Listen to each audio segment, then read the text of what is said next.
शपथ नहीं होती, सब बंद हो गई है। प्रेम से सिखाओ। और धर्म का मार्ग तो वैसे ही मैत्री का मार्ग है, ये तो प्रेम का मार्ग है। अब जब तुम्हें आज का युवा वर्ग जब मंदिरों में तुम्हें प्रेम से आराधना करते हुए नहीं देखता तो वो कहता है कि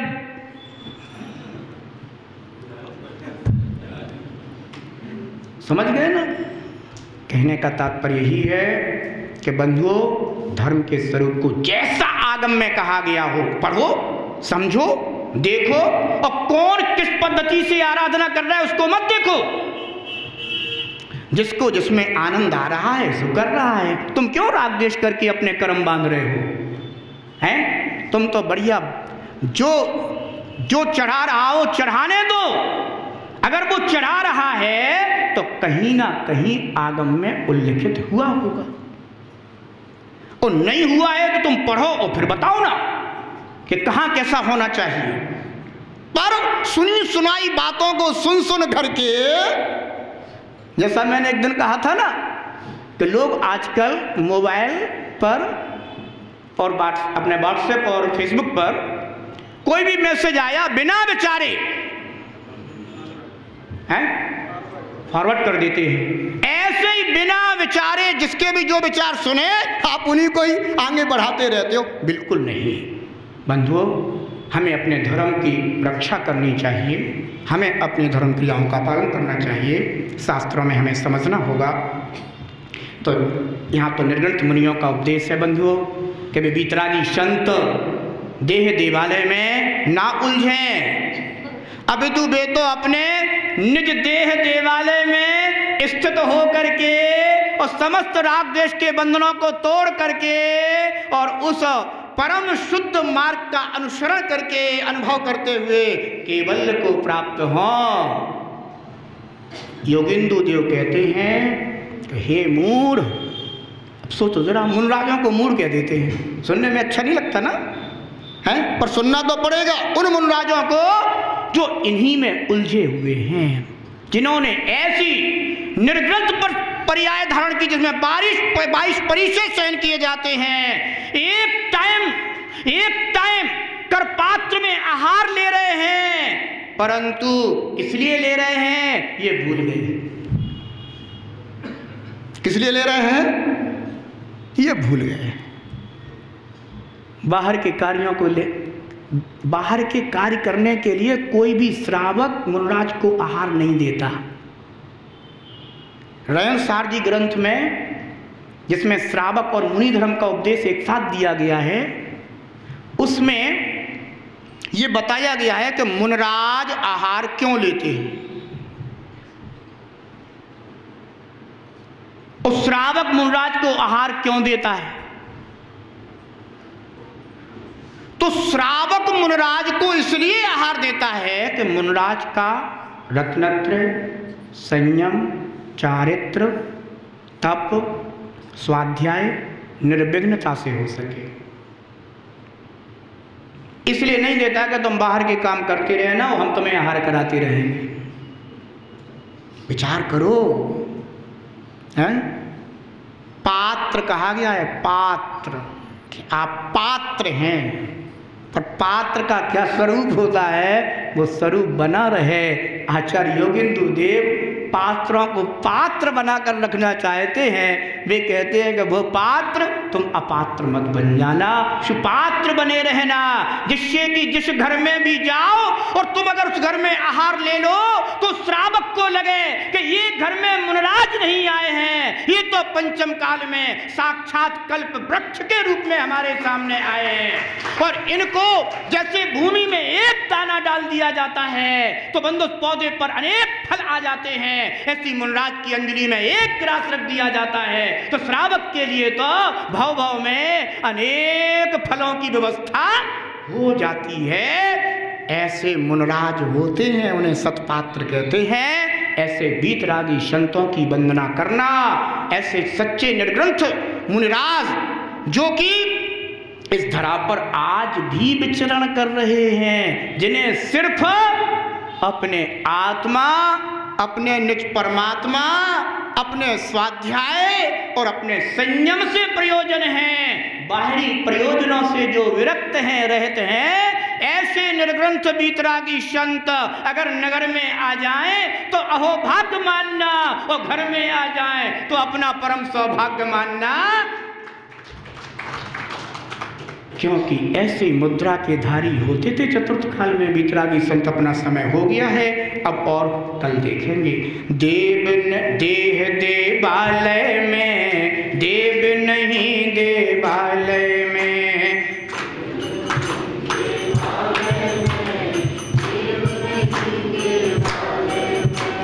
चित्रलेप में पत्थर में, देव नहीं गर्भालय में, भगवन योगिंदु हो, भगवन योगिंदु सबको समझाए रे, जीवन है पानी की बूंद कब मिट जाए रे, जीवन है पानी की बूंद कब मिट जाए रे, हानि अनहानि हो, हानि अनहानि कब क्या घट जाए रे, जीवन है पानी की बूंद कब मिट जाए रे, जीवन है पानी की बूंद कब मिट जाए रे।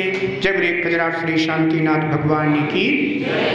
तीर्थ में जिन देव कहें, देवालय में देव कहें, तीर्थ में जिन देव कहें, देवालय में देव कहें, किंतु देह देवालय में, किंतु देह देवालय में कोई चेतन देव कहें, किंतु देह देवालय में जो भी चेतन देव कहें, ऐसा कोई बिरला हो, ऐसा कोई बिरला पंडित कहलाए रे, जीवन है पानी की बूंद कब मिट जाए रे, जीवन है पानी की बूंद कब मिट जाए रे, हानि अनहानि हो, हानि अनहानि कब क्या घट जाए रे, जीवन है पानी की बूंद कब मिट जाए रे, जीवन है पानी की बूंद कब मिट जाए रे, जीवन है पानी की बूंद कब मिट जाए रे। जिनागम तीर्थ जयवंत हो, जयवंत हो जिनागम पंथ, जिसकी शीतल छाँव में हम सभी अपने निज चैतन्य देव की अनुभूति करते हैं, प्राप्ति का साधन करते हैं। इस पंचम काल में एकमात्र जिनागम ही ऐसा है जिसके निमित्त से हमें आत्महित आत्म कल्याण का मार्ग प्राप्त होता है। आचार्य भगवान योगिंदु देव श्री योगसार जी ग्रंथ में हमारे संसार के जितने भी कारण हैं उन समस्त कारणों के अभाव की बात करते हैं और जो मोक्ष मार्ग का साक्षात साधन है उसकी प्राप्ति का उपाय बताते हैं। गाथा नंबर 45 आज अपन सभी देखते हैं। तिथई देउलि देउ जिणो सब भी कोई भणे, देहा दे उल जो मुड़ई सोब को भी हवे। सब कोई कहते हैं कि जिन देव तीर्थ में और देवालय में विद्यमान हैं, परंतु जो जिन देव को देह देवालय में विराजमान समझता है, ऐसा पंडित कोई बिरला ही होता है। जैनेन्द्र देव ने दो प्रकार के तीर्थ कहे हैं, एक व्यवहार तीर्थ और दूसरा निश्चय तीर्थ। व्यवहार तीर्थ पुण्योत्पादक और परंपरा से मुक्ति के साधन कहे गए। निश्चय तीर्थ साक्षात मुक्ति के कारण जैनेन्द्र देव के द्वारा बताए गए। व्यवहार तीर्थ मनुष्य के जीवन में पुण्य का, सातिशय पुण्य का साधन कराने में निमित्त कारण माने गए हैं। यही कारण है कि जो गृहस्थ जन हैं, श्रावक जन हैं अथवा मुनिजन भी हैं, वे भी व्यवहार तीर्थ और निश्चय तीर्थ दोनों की आराधना करते हैं। व्यवहार तीर्थ अर्थात जो भी तीर्थंकर आदि महापुरुषों से संबंधित स्थान हैं, वे सब हमारी पवित्रता के कारण हैं। वे सब हमारे सम्यक दर्शन में निमित्त कारण हैं।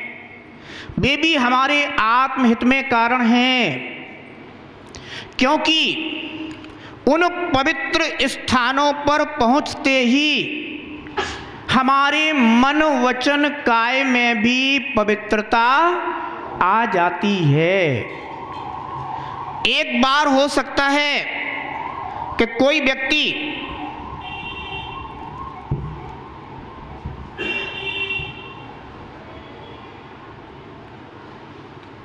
अशुद्ध वस्तु का भी सेवन करता हो,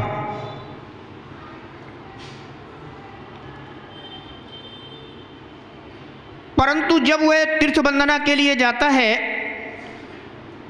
और उस स्थल पर पहुंचता है, पवित्र स्थान पर पहुंचता है, तो मन में इतनी तो पवित्रता आ ही जाती है कि कम से कम मैं तीर्थ की वंदना जब तक कर रहा हूं तब तक के लिए अशुद्ध वस्तु का सेवन नहीं करूंगा।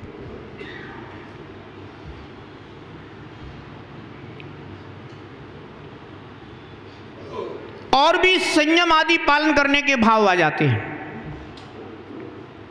भले ही वह अपने सामान्य जीवन में कोई भी व्रत नियम नहीं पालन कर पाता हो, पर व्यवहार तीर्थ की वंदना करने जाते हैं तो एक मन में उल्लास, एक उत्साह अलग ही दिखाई देता है। एक समय तो ऐसा था जब श्री सम्मेद शिखर जी तीर्थ क्षेत्र की वंदना करने के लिए कोई भव्य जीव जाते थे तो पूरा का पूरा नगर इकट्ठा होता था और उनका बड़ा सम्मान किया जाता था, उनको टीका किया जाता था, उनको माला पहनाई जाती थी और सभी लोग उनके प्रति कामना करते थे, शुभ कामना कि आप शाश्वत तीर्थराज शुद्ध क्षेत्र सम्मेद शिखर जी की वंदना करने के लिए जा रहे हैं। आपकी यह यात्रा शुभ हो, मंगलमय हो, सकुशल हो। एक बात ध्यान रखना, व्यवहार तीर्थ की वंदना करने के लिए भी पुण्य चाहिए। बिना पुण्य के व्यवहार तीर्थ की भी वंदना इस जीव को नहीं होती।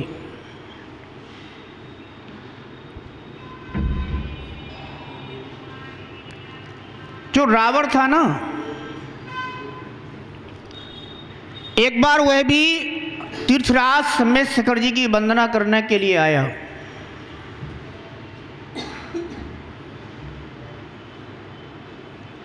था तो पुण्यात्मा, पर इतना पुण्य नहीं था कि तीर्थराज की वंदना कर पाता। वहां आकर के वहां का जो उपवन था, उस उपवन में उसने एक सुंदर लक्षणों वाला हाथी देखा और उस हाथी को देख करके उसके मनोभाव हुए कि इस हाथी को बस में करके मैं इसे अपने साथ ले जाऊंगा। इसलिए कहा जाता है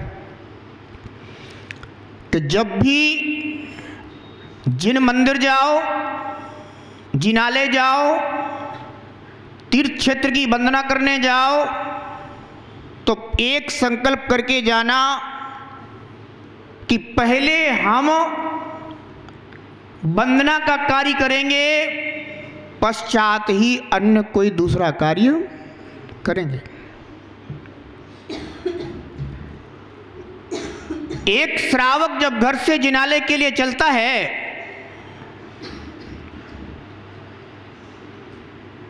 तो जिनागम में विधि तो यह बताई गई कि अपने गृह से शुद्ध वस्त्र पहन करके अष्टद्रव्य की थाली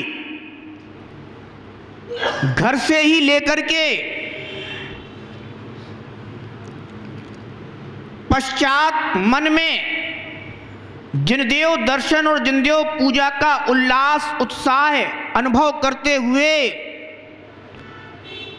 नीचे देख करके ईरिया समिति जिसे यद्यपि मुनराजों की होती है, पर जीव रक्षा के भाव से नीचे देखते हुए जिन मंदिर जिनालय की ओर आना चाहिए।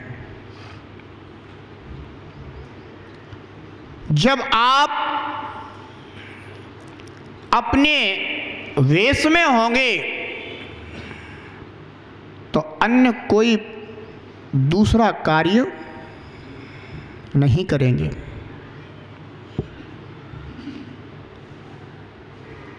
दूल्हा बारात लेकर जा रहा है, किस लिए जा रहा? दुल्हन को वरने के लिए। दूल्हे से पूछना क्यों भैया, और कोई, भाई दुल्हन को वरने तो जा ही रहे हो, और भी कोई काम? तो दूल्हा के लिए कोई काम नहीं है।